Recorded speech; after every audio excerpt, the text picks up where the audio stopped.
¿Cómo están? Bienvenidas y bienvenidos a todos los habitantes del futuro. ¿Están listos para que iniciemos este viaje en el que platicaremos de la ciencia y la tecnología que estamos haciendo en la actualidad, pero que nos ayudarán a saltar a la siguiente era de la humanidad? Yo soy Ana Cristina Olvera y hoy vamos a platicar de un tema que verdaderamente me apasiona muchísimo. Siempre que hablamos de temas del espacio ya saben que es muy apasionante para mí. Y bueno, con motivo, por supuesto, también de la imagen que tenemos aquí atrás, que son imágenes que normalmente vemos que nos entregan los telescopios espaciales.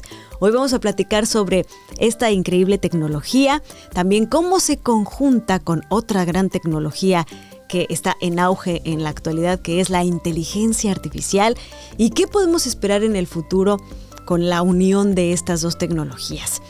Los telescopios espaciales pues fueron una innovación que cambió completamente la ciencia y la astronomía y que pues nos han dado muchos beneficios, además de estas increíbles imágenes del universo como la que vemos aquí atrás de mí.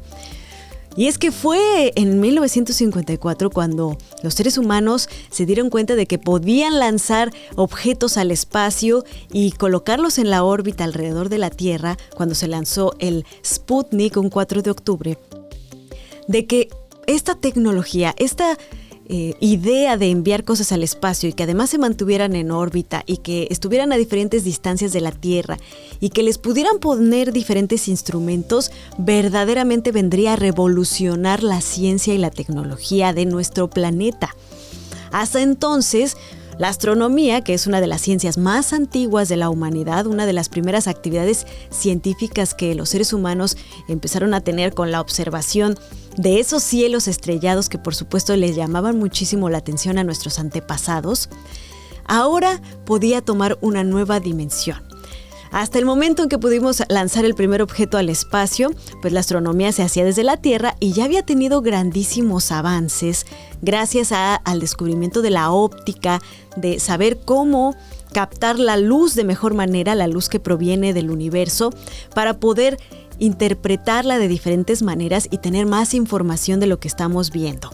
Con la óptica, con los espejos y el conocimiento del comportamiento de la luz, ya habíamos podido avanzar muchísimo en materia de astronomía con los telescopios terrestres, observando desde la superficie de nuestro planeta, incluso tratando de ponerlos en zonas muy elevadas como montañas para poder tener menos interferencia de la atmósfera. Ya habíamos llegado muy lejos conociendo con estos telescopios. Pero la llegada de la tecnología que se podía lanzar al espacio verdaderamente nos cambió la perspectiva. Ya sabemos que a la hora de observar nuestro planeta, pues nos ha ayudado muchísimo a entender muchas cosas de la Tierra, observarla desde el espacio, como por ejemplo el clima y los diferentes fenómenos meteorológicos, pero cuando volteamos la mirada hacia el espacio, nos damos cuenta de que colocar esos satélites, estos objetos, estas máquinas, más allá de la atmósfera, nos permite deshacernos de una interferencia que nos da una amplia visión de lo que sucede más allá de los confines de nuestro planeta. Aquí se inicia una nueva era de la astronomía que ahora está llegando a nuevos niveles con el lanzamiento muy reciente del telescopio espacial James Webb. Uno de los primeros instrumentos con ciencia dedicada a observar el universo que se lanzó después de muchos satélites con instrumentos mucho más sencillos. El más complejo y el más dedicado a esto, por supuesto, fue el telescopio espacial Hubble, que se lanzó en 1990, pero que empezó a construirse desde 1978. Toda esta ciencia y esta tecnología sigue en el espacio, tiene más de 30 años, 33 años funcionando en el espacio y es uno de los experimentos humanos que más resultados nos han dado. Se han publicado miles de papers científicos respecto a las observaciones del telescopio espacial Hubble y ahora estamos entrando en la era del telescopio espacial James Webb. Pero como ven, si se empezó a programar, a planear en el 78 y se lanzó en el 90, muchos años antes se tienen que planear estas misiones, por lo que en estos momentos ya estamos pensando en cuál es el siguiente paso después del telescopio espacial James Webb. Y si le agregamos el elemento de la inteligencia artificial para poder procesar grandes cantidades de datos que nos vienen de sus telescopios, tenemos la combinación perfecta. Y por eso hoy vamos a platicar con un invitado muy especial. Él es Joel Sánchez, experto en el uso de datos interferométricos, infrarrojos y en construir imágenes con ellos. Es doctor en Física y Ciencias Espaciales por la Universidad de Granada, en España. Obtuvo el premio a la mejor tesis doctoral en astronomía en el 2015 por la Sociedad Española de Astronomía. Cuenta con más de 40 artículos publicados en revistas arbitradas de alto impacto y es miembro del Sistema Nacional de Investigadores Nivel 1 de México. Ha realizado estancias postdoctorales en el Instituto Max Planck de Astronomía de Heidelberg, en Heidelberg, Alemania, a través de la prestigiosa Humboldt Fellowship, y en el Observatorio Europeo Austral a través de la también prestigiosa ESO Fellowship, y actualmente es investigador titular A del Instituto de Astronomía de la Universidad Nacional Autónoma de México. Así que empecemos a soñar con estas imágenes increíbles y el futuro de la observación del universo en Habitantes del Futuro.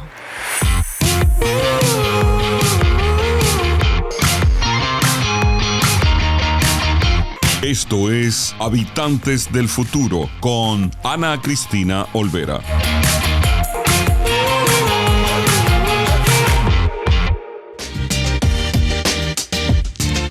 Soy Rafa Ziegler. Oye, en Uno Production estamos creando nuevo contenido para la comunidad hispana. Padrísimo. Así que te invito a que veas Pa' Variar con tu servidor, donde tenemos pláticas, conversaciones, cotorreo, lloramos, reímos. Es un podcast a todo dar. Lo puedes ver en YouTube o en tu plataforma favorita de podcast, lo puedes escuchar. Así que no te lo pierdas. Pa' Variar con servidor Rafa Ziegler.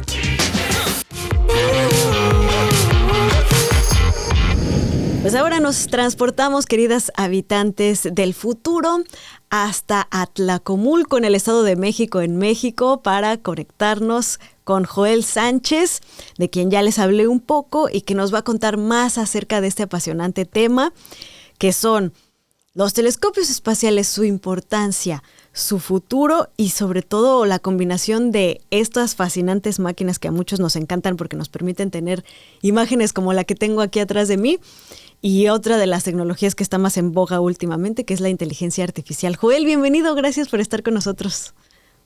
Hola, Ana Cristina, muchas gracias por la invitación. Qué gusto. Joel, yo quiero que primero nos ayudes a entender algo que a lo mejor a muchos les va a romper el corazón, pero que es importante que sepamos la verdad. Estas imágenes que vemos del espacio tan increíbles que nos entregan los telescopios espaciales, ¿no? Por ejemplo, ahorita el James Webb nos está dando unas imágenes que nos vuelan la cabeza. ¿Qué tanto se ven así las imágenes y qué tanto es una interpretación de los datos que entregan los telescopios espaciales? Ok, sí, esa es una muy buena pregunta. En realidad, muchas de estas imágenes son imágenes compuestas. La mayoría de las veces, desafortunadamente, las escalas de colores que se usan son escalas o digamos que colores falsos, ¿no?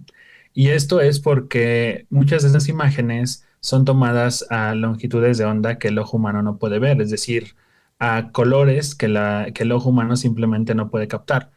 Por ejemplo, en el caso del telescopio espacial James Webb, pues el Webb trabaja en longitudes de onda que se conocen como el infrarrojo. Y el infrarrojo es un tipo de luz que los ojos humanos simplemente no somos capaces de captar directamente.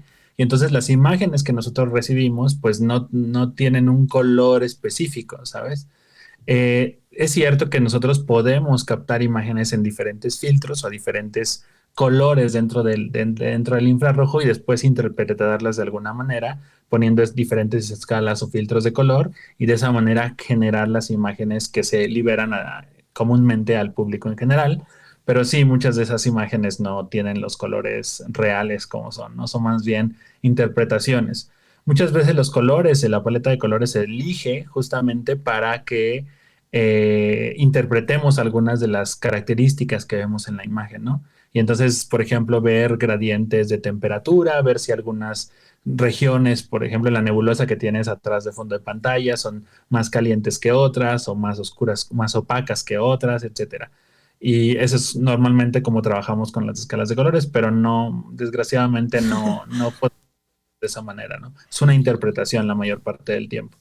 Exacto, pero queridas habitantes y queridos habitantes del futuro, no lloren, no quieran llorar como yo de que así no se ven las fabulosas nebulosas. Sí son datos reales, es decir, es como si, por ejemplo, quisiéramos poner en una imagen un olor, ¿no? O sea, por poner un ejemplo muy, muy burdo para entender qué es lo que hacen los astrónomos con esto.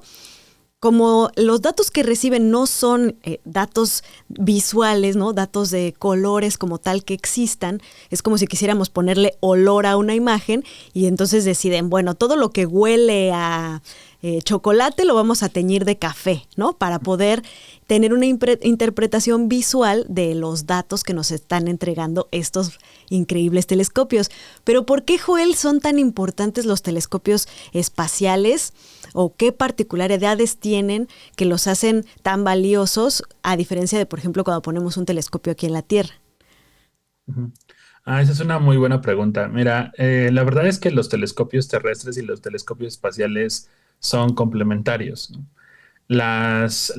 Actualmente en el mundo, los telescopios terrestres más grandes que existen tienen espejos principales de alrededor de 8 metros de diámetro, entre 8 y 10 metros de diámetro. Los astrónomos siempre queremos construir telescopios cada vez más grandes por una simple razón. Mientras más grande es el espejo principal del telescopio, los detalles que nosotros somos capaces de ver de los objetos que queremos estudiar, ya sea una nebulosa, una galaxia, una estrella, son mucho más, los podemos, digamos que detectar con mejor resolución, así es como le llamamos, que simplemente la capacidad que tendría un telescopio para poder separar dos objetos en el cielo y poder identificarlos claramente. Entonces, mientras más grande sea el espejo del telescopio, es mejor. Por eso los astrónomos siempre queremos construir telescopios pues cada vez más y más grandes. Como te digo, actualmente los telescopios de última generación, los más grandes e importantes del mundo, tienen espejos principales del orden de eso, de 8 o 10 metros de diámetro. Sin embargo, cuando uno construye telescopios en tierra, tiene una cierta desventaja. Y la desventaja tiene que ver con la atmósfera terrestre.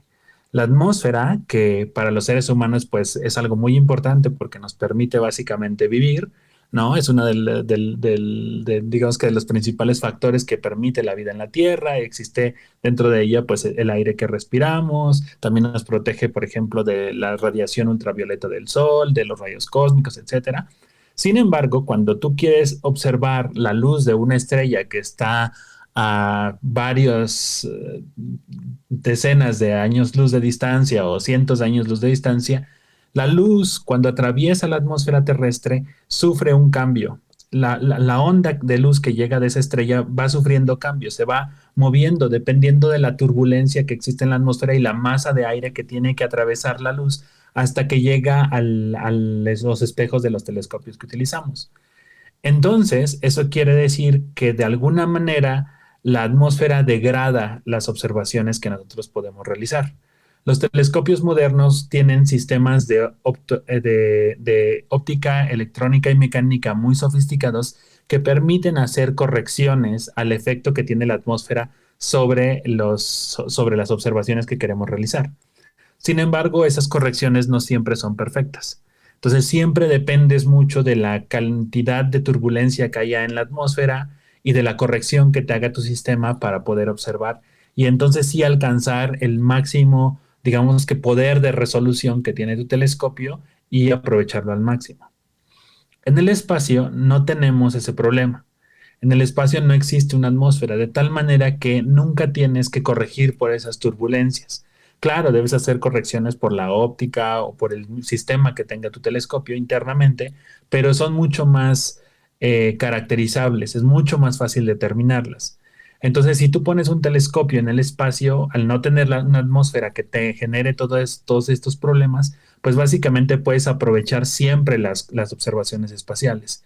Es decir, siempre tienes la mejor capacidad de resolver detalles y siempre tienes demasiada sensitividad, es decir, puedes observar objetos muy, muy débiles que en tierra, por mucha corrección que puedas hacer, no se pueden observar. Y obviamente, además de que esto lo puedes hacer pues todo el tiempo, ¿no?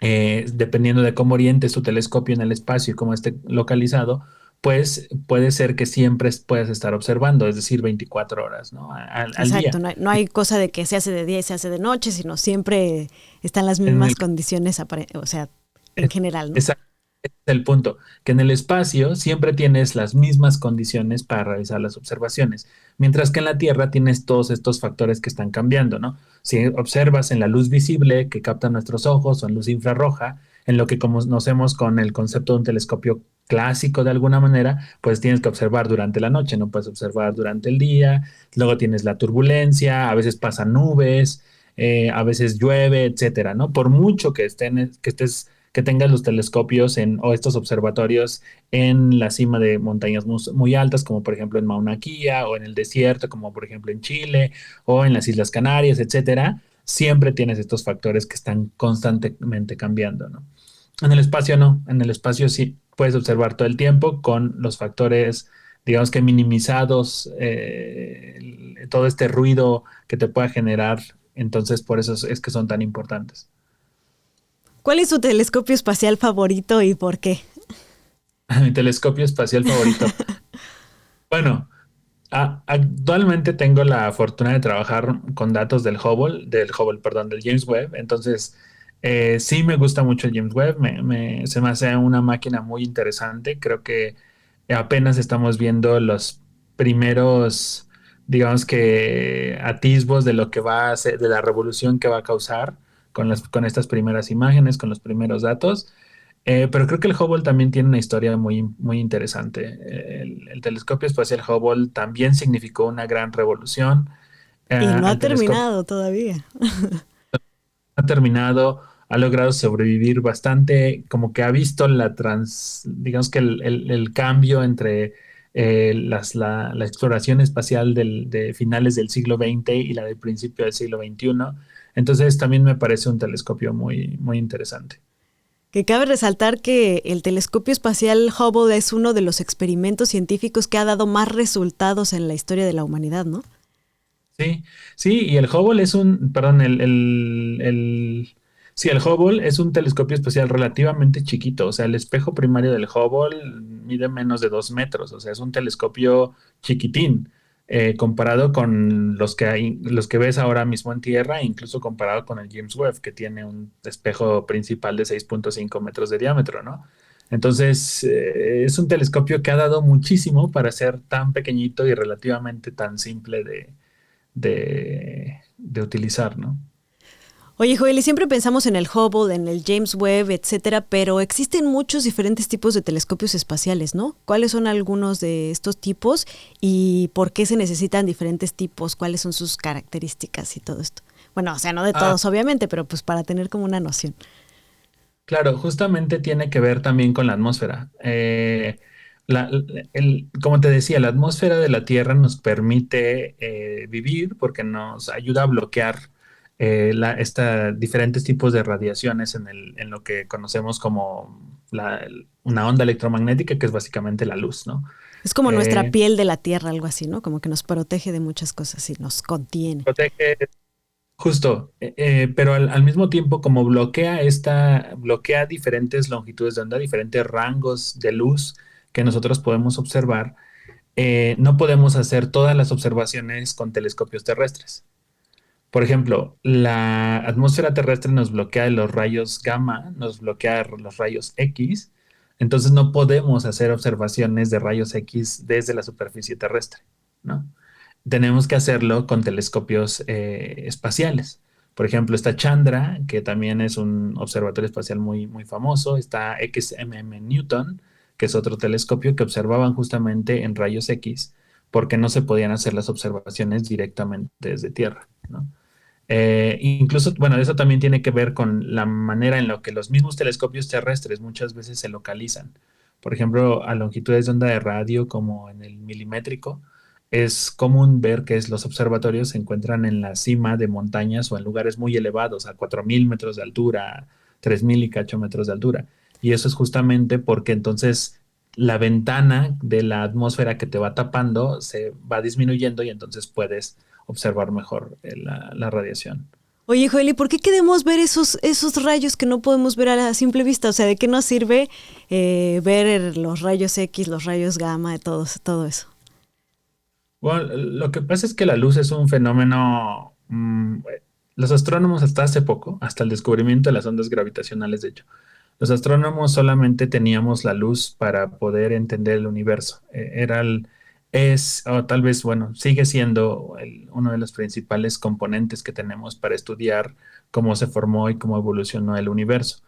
Y la luz es un fenómeno muy interesante. O sea, podemos considerar, sabemos que la luz tiene esta dualidad de que puede ser onda y partícula, pero imagínate que es solamente una onda y esta onda puede viajar en el espacio, ¿de acuerdo?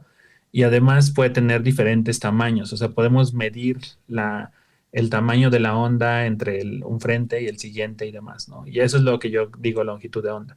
Cada una de estas longitudes de onda corresponde a un color específico.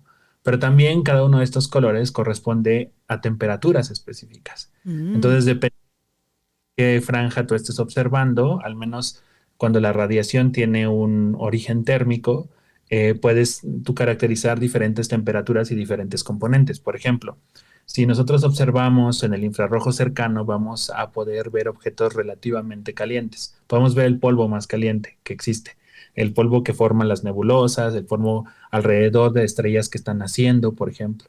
Y ese polvo pues puede tener temperaturas del orden de, ¿qué te gusta? 1300, 1500 grados Kelvin. O sea, calientísimo para quienes no entendamos eso.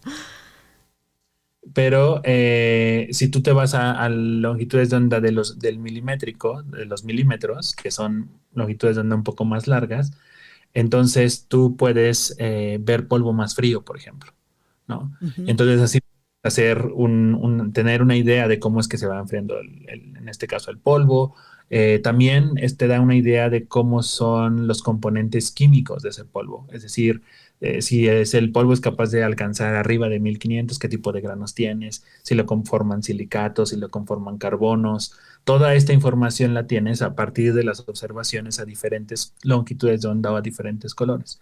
Los fenómenos más energéticos normalmente liberan radiación en longitudes de onda de los rayos X o los rayos gamma, ¿no? Que son estas partículas súper energéticas que viajan por el universo.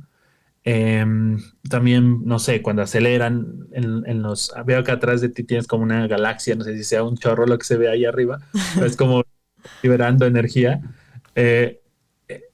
Normalmente el centro de las galaxias activas, de las galaxias más luminosas que existen en el universo, tienes electrones que están acelerando a velocidades casi relativistas, y entonces estos electrones liberan en emisión sincrotrón, que después se puede captar, por ejemplo, en ondas de radio, etcétera. Entonces, dependiendo de los procesos físicos que nosotros queramos estudiar, es que elegimos diferentes colores o diferentes longitudes de onda a las cuales observar, y por eso necesitamos diferentes tipos de telescopios, ¿no? Claro, y nos dan diferente información, ¿no? Como decía, si está caliente, si está frío, si está lejos, si está cerca, si está opaco, qué tipo de energía tienen, elementos químicos también, ¿no? Que se pueden detectar, y por eso también sabemos si hay atmósfera, si hay elementos parecidos a los que hay en la Tierra, en algún lugar, ¿no? Por todos estos datos que nos van entregando las longitudes de onda. Oye, Joel, ¿y tú trabajas precisamente conjuntando pues todo esto que nos acabas de decir con la inteligencia artificial? ¿Qué tiene que ver o cómo haces tú? Porque me imagino que no es la única aplicación que tiene la inteligencia artificial en la astronomía, pero ¿cómo trabajas tú con la inteligencia artificial a la hora de hacer observación del universo? Sí, bueno, lo que pasa es que normalmente lo que nosotros intentamos cuando tenemos algunas observaciones es muchas veces encontrar patrones en lo que estamos observando. Y la inteligencia artificial básicamente es experta en encontrar patrones que los seres humanos es a veces muy difícil para nosotros poder verlo, poder interpretar una serie de datos. Entonces yo particularmente utilizo inteligencia artificial para reconstruir imágenes de los objetos que estamos observando. El James Webb, que es en lo que lo ha aplicado a inteligencia artificial, lo estamos aplicando, tiene un modo de observación muy particular que no tienen otros telescopios o que no han tenido, de hecho que no ha tenido ningún otro telescopio espacial hasta este momento. El James Webb es capaz de duplicar la capacidad de resolución que tiene. Es decir, observar 2 veces mejor los objetos que nosotros estamos tratando de observar para un telescopio de 6 metros y medio de diámetro. Y para eso está equipado uno de los instrumentos, NIRIS, que es una cámara que trabaja en el infrarrojo cercano, es decir, las longitudes de onda son del orden de apenas unas cuantas micras. Está equipado con un sistema de máscaras que permiten generar este factor de 2 en la resolución, ¿no? Sin embargo, cuando tú pones una de estas máscaras, no eres capaz de ver imágenes directamente. Lo que tú ves es un conjunto de datos. Normalmente las gráficas que nosotros hacemos tienen solamente pues puros puntitos y demás, pero no ves una imagen directamente. Y al final lo que nosotros queremos es una imagen, porque queremos estudiar pues cómo se distribuye el brillo en el objeto, ¿no? Es decir, si es extenso, si es irregular, si es homogéneo, si no, etcétera. Entonces queremos recuperar esa imagen.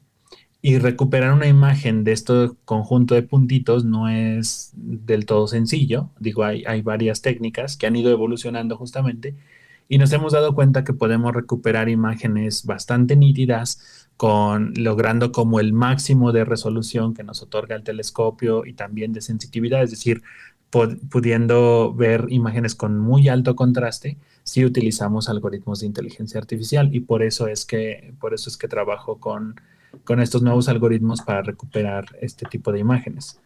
Tengo aquí una mascarita, no sé si a ver si se alcance a ver en la pantalla. Ahí está. Sí, Esta es ahí una la de las vemos bien y para los que nos están solo escuchando, pues estamos viendo, es como un disco como metálico que tiene diferentes agujeritos y algunas como líneas, ¿no? Dibujos. Sí, justo. Este es un prototipo de la máscara que tiene el telescopio espacial James Webb. Wow. Fue un regalo colaborador del Space Telescope Science Institute, que es justamente quienes pusieron en marcha este tipo de máscaras en el telescopio espacial. Y esto es lo que hace todo el truco del que te he estado hablando, pero como te digo, recupera directamente las imágenes. Entonces, es un trabajo adicional de procesamiento el que utilizamos para poder llegar a tener imágenes el doble con el doble de detalle de lo que la tendríamos con una exposición directa. Oye, Joel, platícanos así como un ejemplo concreto de qué es lo que estás tratando de ver con esos algoritmos y esa tecnología. Sí, bueno, yo participo en varios programas de observación. Hemos tratado de estudiar diferentes objetos con estas máscaras. En particular, te puedo hablar de un sistema de estrellas binario en el que estamos viendo cómo se produce el polvo justamente en el choque de los vientos de las estrellas que nosotros estamos estudiando, ¿no? Entonces, imagínate que tienes dos estrellas que orbitan una alrededor de la otra. Estas estrellas están liberando gas de sus capas más externas. Esto es lo que nosotros llamamos viento estelar. Si el gas se enfría lo suficiente y tiene la presión suficiente en el choque, cuando interactúan, digamos que los vientos de cada una de las estrellas, en ese choque se pueden generar pequeñas partículas de polvo. Estas partículas de polvo después pues se van liberando al medio interestelar y lo vuelven a enriquecer de tal manera que sus subsecuentes generaciones de estrellas y potencialmente planetas puedan utilizar ese polvo dentro de su formación y finalmente pues a lo mejor terminar en un planeta como la Tierra, ¿no? O sea, ser Somos polvo parte de del... estrellas, ¿no? Terminar componiendo un ser vivo. Exacto, sea parte de los ingredientes que al final terminan formando un planeta. Entonces, el año pasado liberamos dentro de la colaboración una imagen de un sistema parecido a este que te describo, donde se ven unos arcos alrededor de una estrella, ¿no? Y estos arcos son justamente el polvo que se va generando en cada una de las órbitas de las dos estrellas, de la binaria, y cómo se van expandiendo con el tiempo en el universo, ¿no? En el medio interestelar. Y pues no sé, en ese caso logramos trazar la formación o la historia del polvo de los últimos 150 años, o sea, es decir, logra sobrevivir al menos lo que alcanzamos a ver esos 150 años. Ahora estamos estudiando lo mismo en otro sistema que es mucho más chiquitito y necesitamos mejor detalle, mejor capacidad de resolución para ver mejor los detalles y por eso utilizamos las máscaras estas y la reconstrucción de las imágenes con inteligencia artificial. Otro caso científico que también hemos estado estudiando ha sido justamente una de las lunas de Júpiter, Io. Io es el objeto con más actividad volcánica en todo el sistema solar, mucho más que la Tierra. Sí. Básicamente la superficie de Io está llena de volcanes. En realidad no son volcanes como la Tierra, no son así montañitas cónicas. Sí tiene volcanes, entonces sí tiene montañas, pero digamos que las concentraciones de magma en realidad son como una especie de lagos que hay alrededor de toda la superficie de la Luna, con paredes muy elevadas, pero son más como precipitaciones, como lagos, no tanto como montañas. Pero el chiste está en que, bueno, Io tiene muchos de estos volcanes, son muy activos y en lo que queremos nosotros es justamente monitorear parte de la actividad volcánica de Io y por eso necesitamos imágenes muy, muy nítidas de la superficie de la Luna para poder ver cómo cambian los diferentes volcanes y cuántos somos capaces de detectar. Y ahí también utilizamos técnicas de reconstrucción basadas en inteligencia artificial para ver si podemos recuperar las mejores imágenes de Io que tenemos con un telescopio pues espacial, pero relativamente cerca a la Tierra, no con una misión directa sobre la Luna.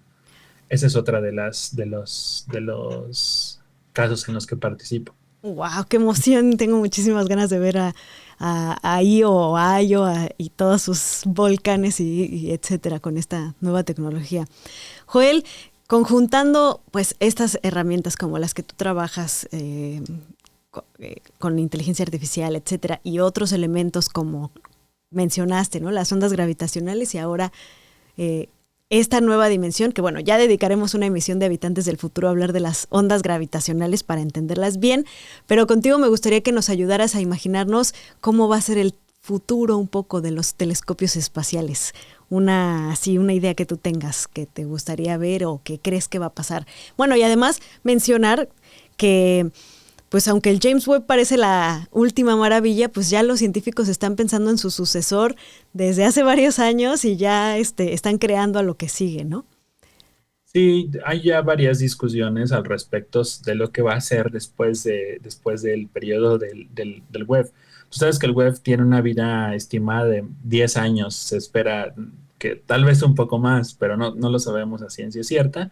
Dependerá mucho de pues cómo evolucionen las condiciones en el espacio. Tú sabes que ya ha sufrido incluso algunas rayaduras, ¿no? Chocaron ya varios meteoritos muy pequeñitos con los espejos, y ya se ha tratado de corregir pues estos efectos y demás. No hay nada grave, o sea, el telescopio funciona a la perfección, pero pues es parte del deterioro que va a ir sufriendo en las condiciones en las que se encuentra el telescopio allá afuera, ¿no? Entonces sí hay varias discusiones al respecto. Yo creo que el futuro de la exploración espacial o de los telescopios espaciales pasa por constelaciones de telescopios. Es decir, telescopios trabajando en conjunto para realizar observaciones. Algo un poco Yo como el Event Horizon de la Tierra, pero en el espacio, ¿no? No lo había pensado, está genial. Nosotros creemos que es la mejor idea, que es, o sea, que tenemos que ir hacia allá, hacia crear esto, se llaman interferómetros, ¿no? Estas constelaciones de telescopios que observan al mismo tiempo, que combinan estos telescopios de una manera tal que en lugar de tener un telescopio de 6 metros o de 2 metros, ahora depende de la separación entre los telescopios de las constelaciones. Entonces, podrías tener telescopios de cientos de metros, Wow. de kilómetros, del tamaño de la Tierra, etcétera, si así lo quisieras, ¿no? Obviamente es complicado. De hecho, yo creo que hay varios de ese tipo de telescopios en Tierra, de esos interferómetros. La última década ha sido muy productiva en ese campo, en el sentido de que se han afianzado los componentes tecnológicos para poder tener una ciencia madura con este tipo de instrumentos, pero yo creo que en las próximas décadas sí veremos algunos experimentos de este tipo para el caso de los telescopios espaciales. Yo creo que es la mejor manera de hacerlo y esto también tiene que ver con los costos, porque mandar un telescopio tremendamente grande al espacio es tremendamente difícil, si no es que imposible, ¿no? O sea, el James Webb, uno creería que un espejo de 6,5 metros es grande, pero si lo comparas con la próxima generación de telescopios en tierra que ya se están construyendo, que van a ser de más de 30 metros, pues ya se quedó más o menos chiquito, ¿no? Entonces, pero claro, eso también tiene limitaciones en cuanto al tipo de cohete que puedes utilizar, al combustible que lleva ese cohete, a la carga que puede soportar, a las vibraciones a las que se somete, etcétera. Entonces, imagínate arriesgar un megatelescopio de 30 metros, ¿sabes? En un vuelo que no sabes si va a funcionar, ¿no? En cambio, si construyes telescopios pequeñitos que trabajen en conjunto, pues a lo mejor si falla uno o dos no pasa nada y sigues teniendo 5 o 20 ahí arriba, ¿no?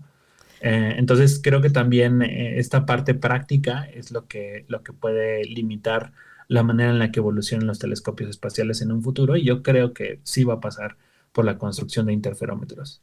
Oye, Joel, pues ya de aquí nació, porque ves que ahorita hay muchos astrónomos que se están quejando de las constelaciones de Starlink de Elon Musk, que son estas mega constelaciones que está lanzando Elon Musk con SpaceX para, en teoría, proveer de internet de baja latencia a todo el mundo. Pues aquí tú y yo vamos a hacer una carta a Elon Musk para que, como cambio de arruinarle las observaciones a los astrónomos en la Tierra, ponga una constelación, cree y ponga una constelación de telescopios en el espacio, pues como algo así como intercambio, ¿no? ¿Qué te parece? Aquí la firmamos y se la mandamos a los astrónomos del mundo para que la firmen todos. Sería muy interesante. Algo que es verdad, que tal vez no se dice mucho, pero la astronomía moderna sí, yo creo que requiere no solamente la inversión pública en institutos y centros de investigación, sino también de mucha inversión privada. Y yo creo que el futuro sí tiene que pasar por ahí, tiene que haber compañías que se interesen en este tipo de desarrollos, porque al final no solamente es el hecho de poder generar una imagen como las que tienes en el fondo de pantalla, sino es toda la tecnología que se necesita crear para poder generar esas imágenes y tener esas imágenes. Y entonces sí necesitamos en muchas ocasiones pues de empresas que tengan cohetes nuevos, que tengan, no sé, transmisores nuevos, antenas nuevas, protectores solares nuevos, etcétera, que nos permitan tener estos o hacer telescopios espaciales de tal manera que sean durables, que puedan funcionar, que puedan transmitir los datos adecuadamente a Tierra, etcétera, ¿no?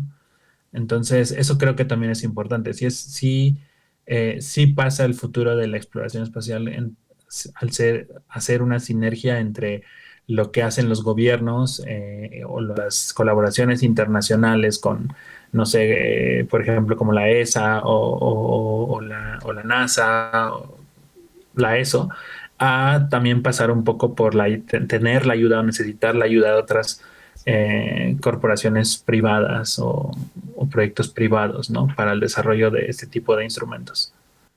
Pues ahí está, que la primera petición sea esa de armar esta constelación de telescopios en intercambio por arruinarnos la visibilidad desde acá, desde la Tierra. Muchas gracias, Joel. Pues a queridos habitantes del futuro, ¿qué opinan ustedes? ¿Cuál debería ser el futuro de los telescopios espaciales? ¿Qué es lo que más les emociona de poder tener? Pues imagínense, si tenemos estas imágenes con los espejos pues chiquitos, como les estamos llamando ahorita, que existen, ¿qué es lo que vamos a poder ver con esas grandes construcciones, digamos, de telescopios en el espacio? Esa es con la pregunta que les quiero dejar ahora para irnos a esta breve pausa y regresamos a Habitantes del Futuro.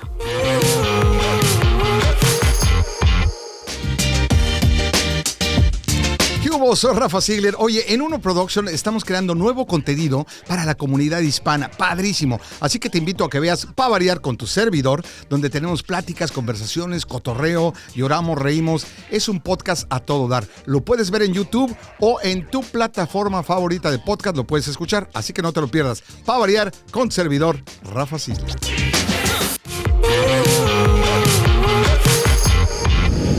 Seguimos en esta aventura de habitantes del futuro, disfrutando de los telescopios espaciales, que aunque ya aprendimos que no es que se vean así tal cual las imágenes, nos entregan información incluso mejor. O sea, no son solo los colores increíbles que vemos en las imágenes como en la que tengo aquí atrás, sino que sabemos los elementos químicos, si hay...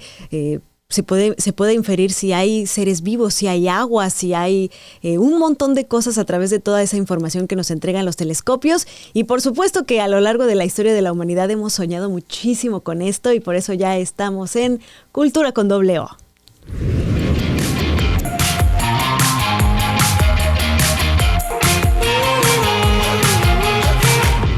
JL Romo, qué gusto verte. Oye, tú también tienes una de estas imágenes y te rompió el corazón saber que no es tal cual como la ves, ¿o qué?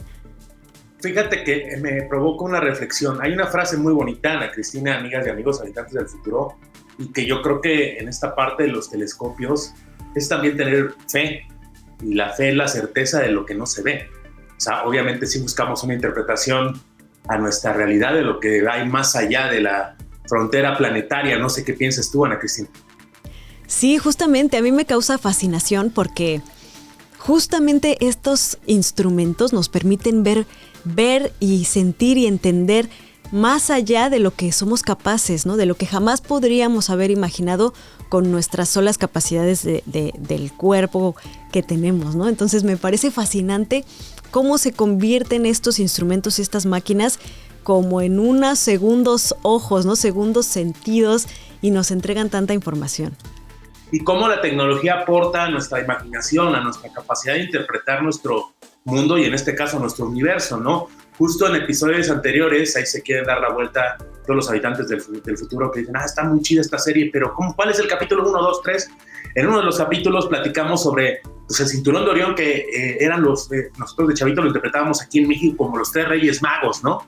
Porque aparecían a principios de año, entonces veías 3 estrellas y pensabas que eran los 3 Reyes Magos, y cómo poco a poco la evolución, cómo poco a poco la tecnología ha aportado, y el caso como en la entrevista que tuviste ahorita de inteligencia artificial, cómo nos ayuda a ampliar la interpretación de las cosas, porque al final pues una fotografía es una interpretación de algo, ¿no? O sea, sí es una captura de una realidad, pero es con base en una interpretación. Y si nos vamos más a los campos semióticos, pues no es lo mismo lo que ves tú a lo que veo yo. O sea, muchos invitados te han chuleado tu fondo que tienes todo galáctico, que dicen, no, es que es una nebulosa, y no, es que son las galaxias. Yo alguna vez te dije que me recordabas una canción de Pink Floyd, pero en cierta manera el significado es de que ya estamos pues viendo más allá del horizonte que habíamos pensado que estamos imaginando más allá de los cielos, digámonos, diciéndolo de una forma poética, que es una cosa muy bonita. Y justo hace 26 años se estrenó una película que marcó una pauta y que estuvo basada en una novela de autoría de un personaje que acabas también de citar en tu entrevista, de Carl Sagan. Y creo que son de esas películas que yo la vi desde más chicos, hace 26 años, todavía entraba a la secundaria, y como que me aburrió, pero ahora que pasan los años y cuando ves las cosas de otra manera y me reencontré con esa película, pues te das cuenta de que a pesar de las cosas, pues estuvo muy adelantada a su tiempo, y pensando que la película se estrenó hace 26, 27 años, pues la obra la que te digo de Carl Sagan, Contacto, pues tiene mucho más de publicada, ¿no? Entonces esa visión de como que yo creo que ahorita el señor Sagan ha de estar botándose de la risa diciéndoles, a ver, yo les había dicho, habitantes del futuro, todo lo que íbamos a ver. Y se trata de Contacto, película, no sé si ya la has visto, Ana. Sí, muy buena, es un clásico, buenísimo.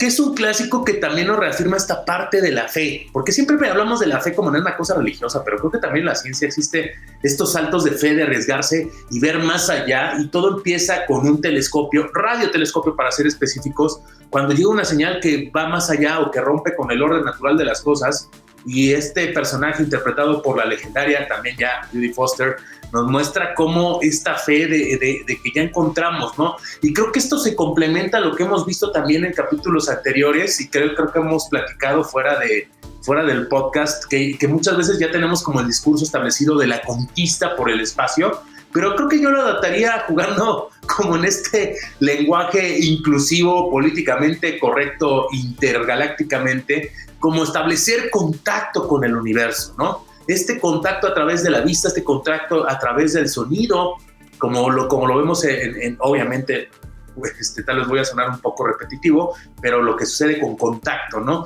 Cómo estamos contactando con otros cuerpos celestes, con otros planetas, ¿no? Como lo dijiste en la entrevista, y creo que Contacto es un buen referente para todas y todos los habitantes del futuro que están apasionados o que quieren conocer más sobre el tema de los telescopios, ¿no?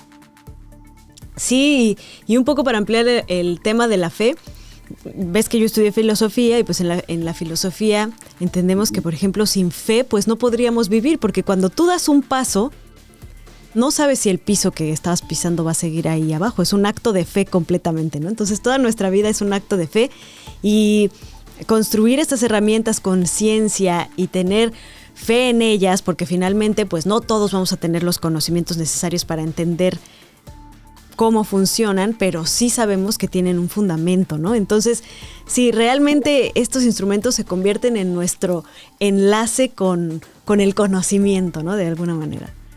Sí, exactamente. Digo, no ver el campo científico como algo cuadrado, sino ver el campo científico, yo creo que como este género que existe en los videojuegos de sandbox, o sea, de verlo como estos, como lo pueden ver en algunos parques, principalmente en Estados Unidos, estos sandbox, que son estos cuerpos o estos cubitos de arena donde los niños empiezan a jugar y a explorar cosas. Ese es el campo científico y creo que estamos en un momento académico también muy importante, porque curiosamente tú me das la pauta que tú como filósofa de formación y yo como comunicólogo de formación, pues estamos en un momento en que no es nada más dedicarte 100% a la filosofía, 100% a la comunicación, sino conocer de todo, ampliar el panorama, aprovechar las tecnologías, no nada más porque vas a estudiar astronomía, pues tienes que meterte, no, o sea, curiosear, ¿sabes? Porque, por ejemplo, lo sabemos y también en la NASA, pues obviamente hay un acervo de fotografías para entender cómo ha evolucionado el capturar los cuerpos celestes, ¿no? Y qué avances hay. También hay un chorro de contenido en línea que pueden ayudarnos como habitantes del futuro a comprender cómo se está trabajando más allá de las nubes, ¿no? Exacto. Muy bien, querido JL Romo, pues con esas referencias increíbles nos quedamos para que las y los habitantes del futuro las chequen y se atrevan, como dices, a curiosear y a seguir imaginando, porque toda esta imaginación que vivimos en la cultura después nos lleva a otros horizontes con la ciencia, ¿no? Exactamente, y citando a un filósofo famoso, John Bon Jovi, en el año 94 escribió una canción llamada Keep the Faith. John Bon Jovi, gran filósofo y músico de New Jersey. Hay que mantener la fe, queridísima Ana Cristina Olvera, y yo tengo la fe de que los habitantes y las habitantes del futuro van a seguir conversando con nosotros en las redes sociales, ahí en los comentarios de YouTube y demás. Estamos a sus órdenes, porque no nada más se trata de conversar con un especialista, que conversen contigo o que me soportan a mí, sino que el chiste es que tengamos la fe de que también a partir de una pregunta y una duda se puede compartir información y generar conocimiento. Exactamente, querido JL Romo. Pues ahí está el reto lanzado para las habitantes y los habitantes del futuro, que nos compartan cuál es su perspectiva de esta tecnología de la que acabamos de platicar con Joel, los telescopios espaciales, la inteligencia artificial. ¿Qué otras tecnologías creen que se podrían juntar para poder llegar más allá, para tener más respuestas, para encontrar más conocimiento y, por supuesto, para crear la era nueva de la humanidad? Esta es la pregunta que les dejo, el reto que les dejo para que nos contesten en las redes sociales, y les invito a que nos veamos en el próximo episodio de Habitantes del Futuro. Yo soy Ana Cristina Olvera. Habitantes del Futuro con Ana Cristina Olvera es producido en los estudios de Uno Productions en Glendale, California. Producido por Ana Cristina Olvera, Christian Walter y Carlos Knights. Producción ejecutiva Luis Medina. Productora asociada Aleira Thomas. Habitantes del Futuro con Ana Cristina Olvera es una producción de Uno Productions Inc.